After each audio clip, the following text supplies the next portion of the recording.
Every morning, I wake up and I make an agenda for the day. I love plans. I love knowing my options.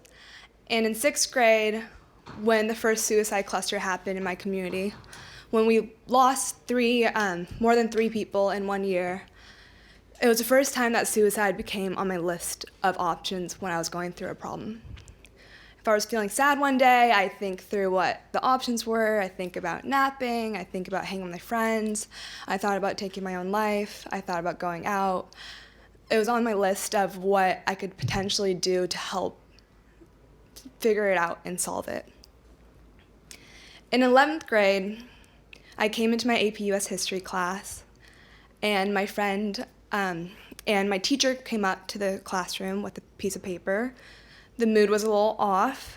He was normally very fun, and today he was very somber. He proceeded to read out the paper. Throughout reading out the paper, he mentioned that someone in our class passed away. And so we all looked around the room trying to figure out if anyone else had any idea what was going on before he finally revealed that that person was my friend Cameron.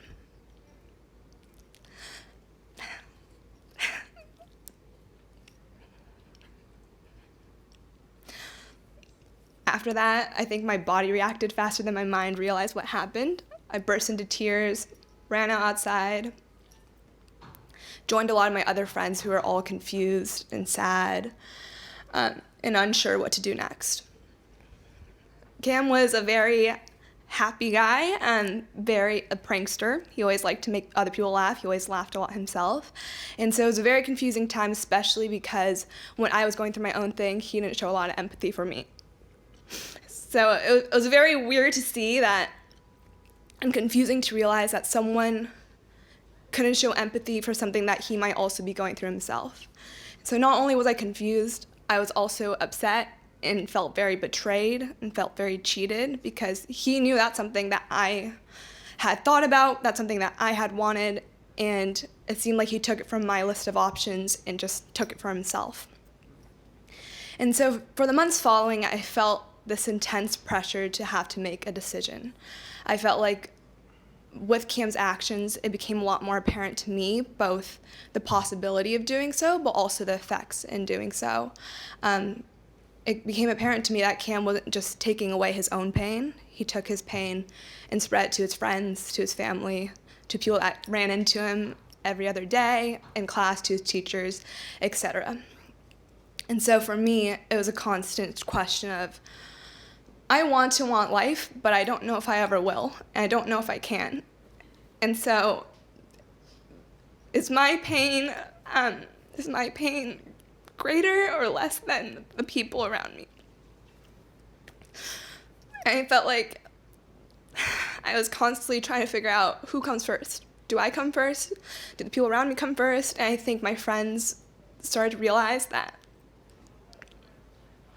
I was struggling a lot more than I had before, and I was a lot closer than I was before, and I started feeling a lot more hopeless.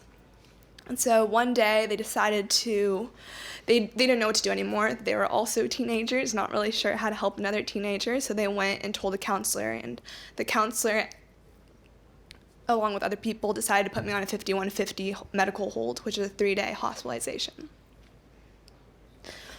And in the hospital, it was quite different than having an agenda for the day. I had no agenda for the day. I also had no contact lenses. I couldn't wear a bra because of the wiring. I couldn't wear my hoodie because of the strings. I couldn't wear any shoelaces.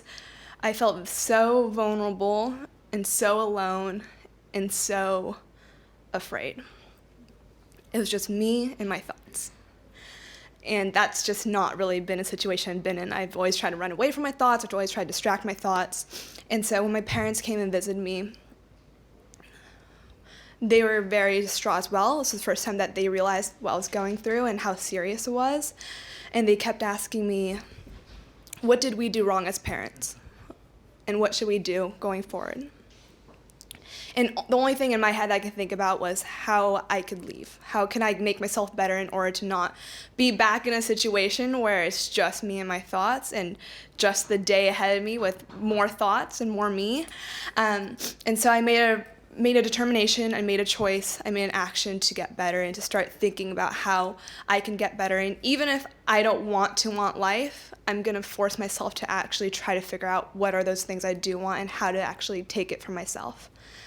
So after 3 days, when I left the hospital, I was determined to start making changes. I was determined to start going to therapy more seriously. I was determined to start doing my therapeutic homework that I was normally assigned that I normally didn't do. I was determined to start taking more actions in my own life.